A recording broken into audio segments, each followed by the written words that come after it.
Muito obrigado, Sr. Presidente, Senhoras e Senhores Deputados.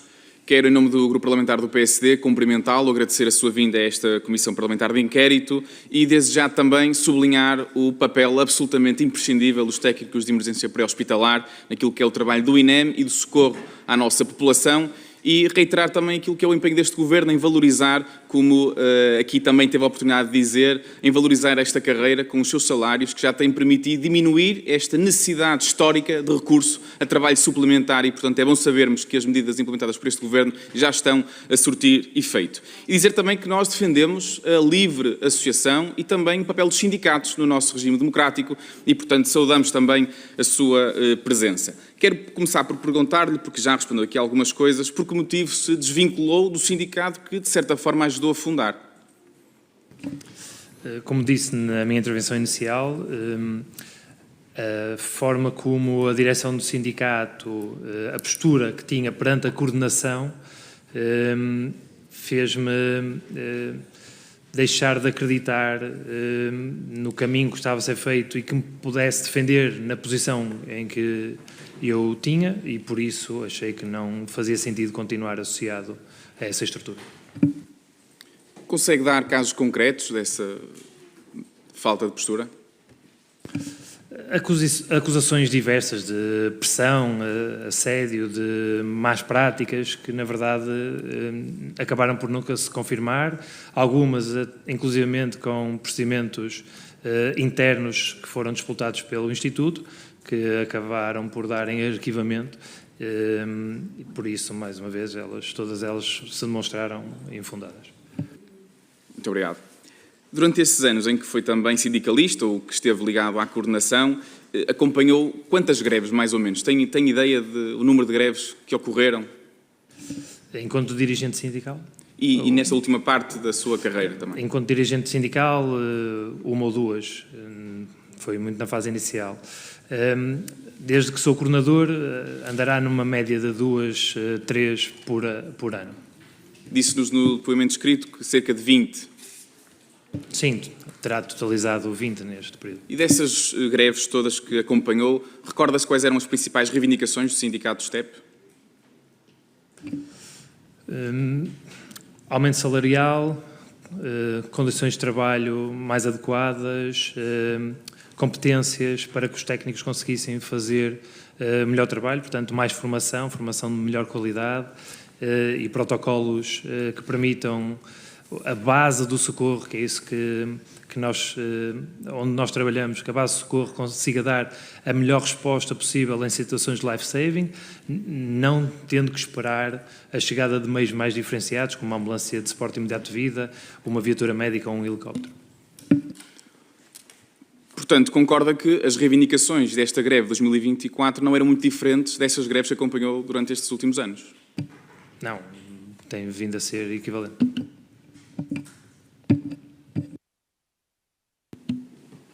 Muito obrigado.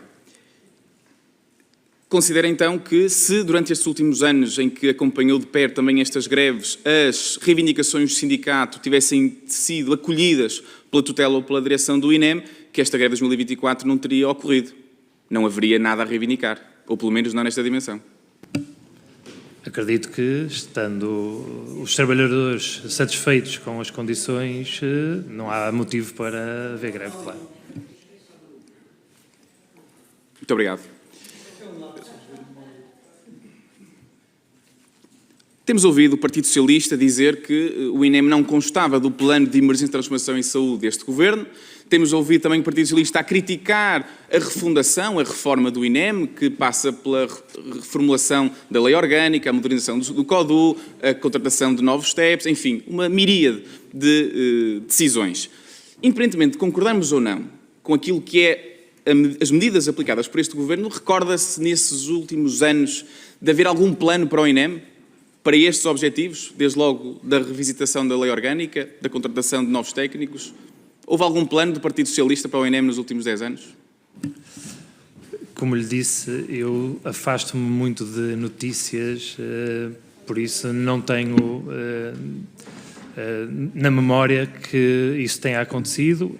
Não quer dizer que não tenha acontecido. A verdade é que a lei orgânica Já não é a primeira vez que se tenta alterar, não consigo precisar com que governo isso tenha acontecido. Será algo importante mudar algumas coisas no INEM, isso não há dúvida. Até agora não temos no terreno sentido essas alterações, estamos expectantes para perceber o caminho que irá o INEM percorrer no futuro. Muito obrigado. Pelo menos a menor necessidade de recurso a trabalho suplementar já teve a oportunidade de nos dizer que é visível no terreno. No fundo, acaba por sustentar também aquilo que disse no depoimento escrito, ao dizer que as fragilidades expostas em 2024 não são circunstanciais, mas sim o resultado de um déficit estrutural de recursos humanos que precede, inclusive, o início das suas funções em 2017. E, portanto, disse também que a greve de 2024 apenas veio confirmar a dependência de trabalho extraordinário, provando que, sem este recurso, o mapa de pessoal era insuficiente para garantir a operacionalidade mínima. E também que a coordenação do STEP tem vindo a alarmar a direção do INEM há anos. Eu perguntava-lhe que alertas concretos foram transmitidos à direção do INEM, no tempo da sua coordenação, e já agora também dos sindicatos à tutela, nos últimos anos. Relativamente ao sindicato, não lhe consigo dar essa resposta por estar afastado, mesmo enquanto associado, portanto não tenho acesso a essa informação. Relativamente às funções de coordenação, tem havido ao longo dos anos diálogo de forma a aumentar o quadro de pessoal, nomeadamente os técnicos de emergência para hospitalar, a abertura de meios de emergência que estão previstos desde 2015, nomeadamente ambulâncias de emergência médica, e mais uma vez, referindo apenas à Delegação Norte, que é a área que conheço, mas faltam 6 ambulâncias de emergência médica a abrir desde 2015, no distrito de Bragança, Concelho de Bragança, Vila Real, Barcelos, Santa Maria da Feira, Penafiel e Vila Nova de Famalicão, que dará, a abertura destes meios dará uma capacidade de resposta maior ao INEM nessas áreas, não querendo com isso dizer que a resposta não tem sido dada. Existe, como é de conhecimento, condições de trabalho em termos de infraestruturas que são, em algumas situações, precárias. Os CODUs necessitam de intervenções urgentes para dar condições para o atendimento das chamadas ser feito de uma forma mais tranquila, diminuindo o cansaço e diminuindo o erro que o profissional pode ter por esse cansaço acumulado durante o turno. Os próprios meios de emergência, com muitos anos e muitos problemas, está neste momento uma aquisição a ser em curso de várias dezenas, de centenas até de meios de emergência. Portanto, as coisas ao longo dos anos têm vindo a sofrer algumas melhorias, mas não as suficientes para que o INEM consiga voltar a ser o INEM de excelência que era em 2004, quando eu iniciei, que se destacava completamente de todos os outras entidades que prestavam o mesmo socorro, e atualmente precisa de esse novo impulso para atingir esse patamar bastante distante dos outros. Muito obrigado. E que respostas tinha da parte da direção do INEM em relação a esses apelos? O tratamento dessa informação maioritariamente não era direto, era interposto por diretor regional ou responsáveis de departamento da qualidade ou de outros. A maioria das respostas eram no sentido de concordamos com a necessidade, vamos iniciar procedimentos para tentar regularizar essas situações. Eu pergunto porque teve também a oportunidade de dizer que a liderança do Dr. Luís Meira tinha sido paralisante do INEM em relação à dinâmica e à agilidade que o Instituto deveria ter. Consegue elaborar acerca dessa paralisia que o INEM teve nos últimos anos? Chamar-lhe mais conservador, mais cauteloso e se calhar não tão apoiado, porque o INEM precisa de diversas autorizações externas para conseguir fazer o seu trabalho, e por isso também com um período que nós passamos com a Covid-19, tivemos realmente aqui dificuldades de pôr em prática algumas questões. De qualquer forma, o Dr. Luís Meira também deu algum impulso com o início de alguns protocolos que os TEPs passaram a desempenhar, não no ritmo que os técnicos de emergência pré-hospitalar desejavam, mas acabou por fazer. E permita-me dizer, também o disse de forma escrita nas questões que foi colocada, não me recordo bem por qual dos partidos, mas eu acho fundamental que o INEM tenha uma linha de trabalho orientadora a médio e a longo prazo e não fique refém de presidentes e de ideias de presidentes, porque isso faz com que o INEM sistematicamente pare o que estava a fazer, durante muito tempo nada aconteça e depois iniciemos um caminho que muitas vezes não é exatamente aquele que estávamos nos últimos anos a percorrer. E isso dificulta a capacidade que o INEM tem de responder adequadamente ao cidadão e a velocidade em que as coisas acontecem dentro do Instituto. Muito obrigado e nem a propósito daquilo que também já antecipou nas suas respostas escritas, também teve a oportunidade de corrigir o Partido Socialista, dizendo que o Dr. Vítor Almeida nunca foi presidente do INEM e, portanto, antecipando já uma pergunta que lhe pode vir a ser feita, eu recordo também nesse depoimento escrito, dava conta, exatamente a propósito da gestão na pandemia Covid-19, de que, e disse, enquanto profissional do INEM desde 2004, a minha experiência permite-me afirmar que qualquer redução de verbas no orçamento do Instituto condiciona inevitavelmente a sua eficácia. Isto vai ao encontro daquilo que acabou por dizer agora, e que exatamente neste período, com o desvio dos 120 milhões de euros que o INEM teve, e que foi também aqui nesta casa sublinhado por parte do então Presidente Dr. Luís Meira, que foi retirada uma almofada financeira que viria a prejudicar a capacidade de recondicionar e comprar até novas viaturas que estavam obsoletas naquilo que é a frota de viaturas do INEM. E, portanto, sustentando isso também aqui hoje, importa perguntar-lhe acerca do impacto da greve. Porque, como disse, nós valorizamos muito o papel dos sindicatos e nós podemos também saber que, avaliando o impacto de uma greve, que efeitos é que isso tem, eventualmente, numa negociação. Nós sabemos que nas escolas, quando há uma greve, os alunos ficam sem aulas. No Serviço Nacional de Saúde, quando há uma greve, há consultas e cirurgias adiadas. Nos transportes, quando há uma greve, há cidadãos que não conseguem chegar ao trabalho ou ao seu local de estudo. Nas fábricas, a produção para. No fundo, queria lhe perguntar, do seu ponto de vista, como é que se mede, eventualmente, uma greve do STEP, neste caso? Essa área não é que eu domino e, como disse há pouco, será muito, tendo em conta que o INEM trabalha com parceiros, bombeiros e Cruz Vermelha, e o serviço é um serviço em rede, é acionado para uma situação, o meio mais próximo disponível, é muito difícil depois conseguirmos perceber se a ausência daquele meio de emergência realmente foi fundamental para aquela situação, porque ele podia estar empenhado já noutra situação e não existir na mesma. Portanto, acho, e mais uma vez eu não domino esse tema, portanto, será difícil conseguir encontrar ali um nexo de causalidade entre a ausência daquele meio de emergência e o atraso ou a dificuldade no socorro para determinada situação. Mas também, enquanto ex-sindicalista, era nesse sentido que lhe queria perguntar. O que é uma greve bem-sucedida para um técnico de emergência pré-hospitalar de um sindicato?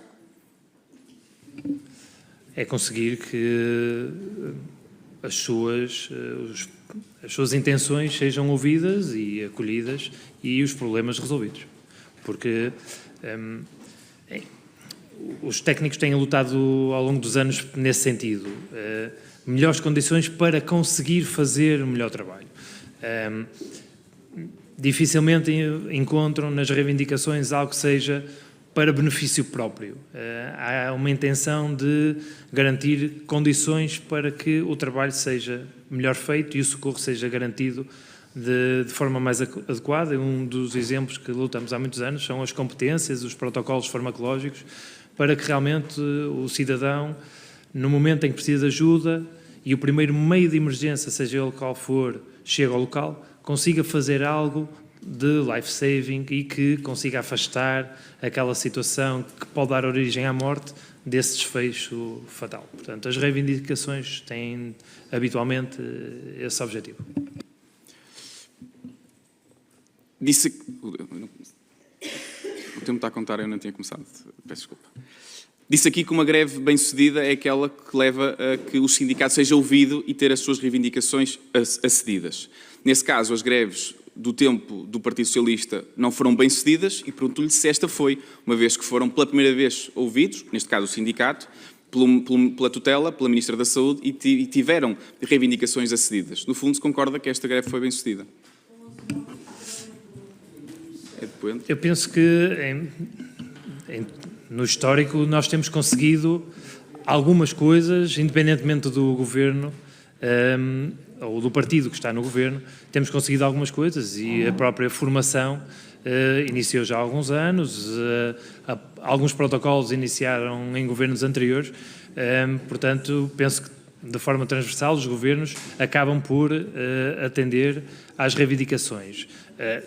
Como cidadão e estando ligado diretamente enquanto profissional do Instituto, eu só tenho pena que tenhamos que chegar a estes patamares para conseguir algumas coisas que já deviam estar regularizadas há muito tempo, porque, mais uma vez, e quero reiterar isso, quando as condições não estão criadas, o cidadão é que acaba por ter o seu socorro comprometido e não diretamente os técnicos de emergência pré-hospitalar.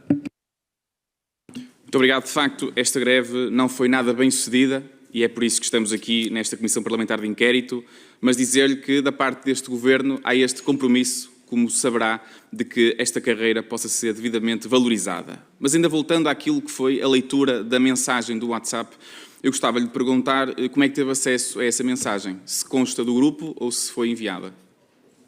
Foi partilhada, eu não faço parte do grupo. E tem ideia de quantos membros tem esse grupo? 500, 600, talvez.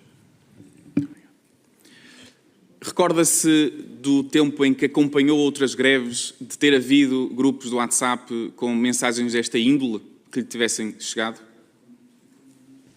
Não, que tenha tido conhecimento concreto do teor das mensagens, não. Sempre que há uma greve, há partilha de informação, naturalmente, mas esta foi aquela que me chegou de forma concreta.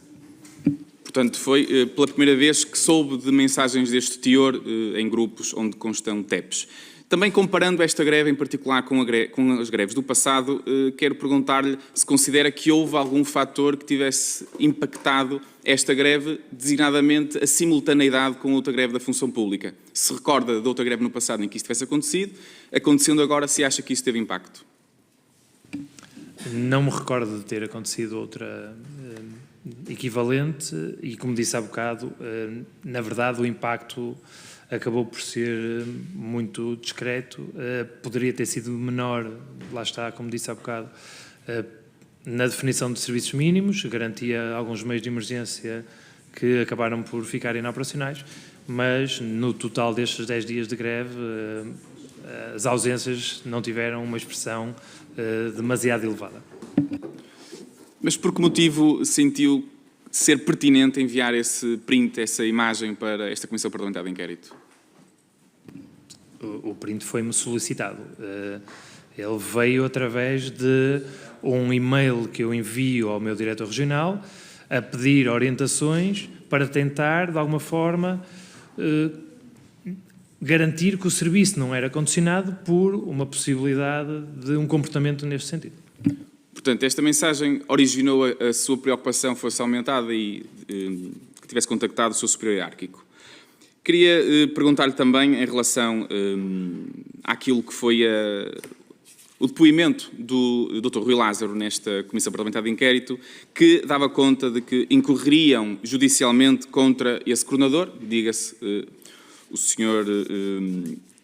Miguel Ângelo. Essa intenção já teve consequência? Como respondi há bocado também, ainda não tenho conhecimento dessa situação.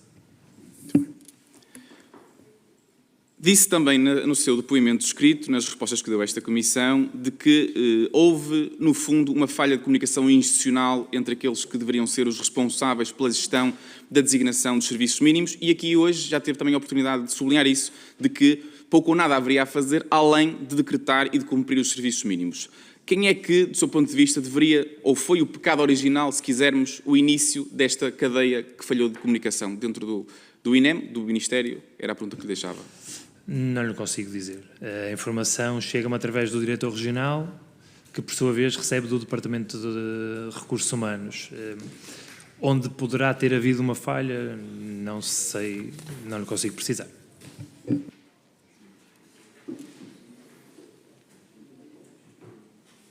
Disse também, no depoimento escrito, que existia uma constante incerteza quanto ao futuro da instituição e da carreira do STEP, que se agrava com a exposição mediática negativa. A pergunta que lhe deixo é se hoje o futuro da carreira é tão incerto como era no passado e se a exposição mediática negativa continua a prejudicar aquilo que é o trabalho do STEP no INEM. Como há bocado também frisei, a mudança de presidente, não havendo um rumo definido para o Instituto, leva sempre a um período de readaptação de toda a dinâmica, que penso que é o que também está a acontecer neste momento com o Dr. Luís Cabral, que se encontra no Instituto há cerca de 6 meses. Essa instabilidade acaba por se notar muitas vezes com a suspensão de aparentes decisões ou intenções de decisão que estavam em cima da mesa e, claro, todo esse trabalho acaba por poder comprometer a evolução dos técnicos de emergência pré-hospitalar e, naturalmente, qualquer notícia em que os técnicos de emergência pré-hospitalar sejam visados vai colocar um peso negativo e poderá, naturalmente, prejudicar as negociações e a evolução da carreira e a implementação de algumas medidas que, mais uma vez eu friso, apesar de serem destinadas aos técnicos de emergência pré-hospitalar, têm um impacto no cidadão que é incalculável.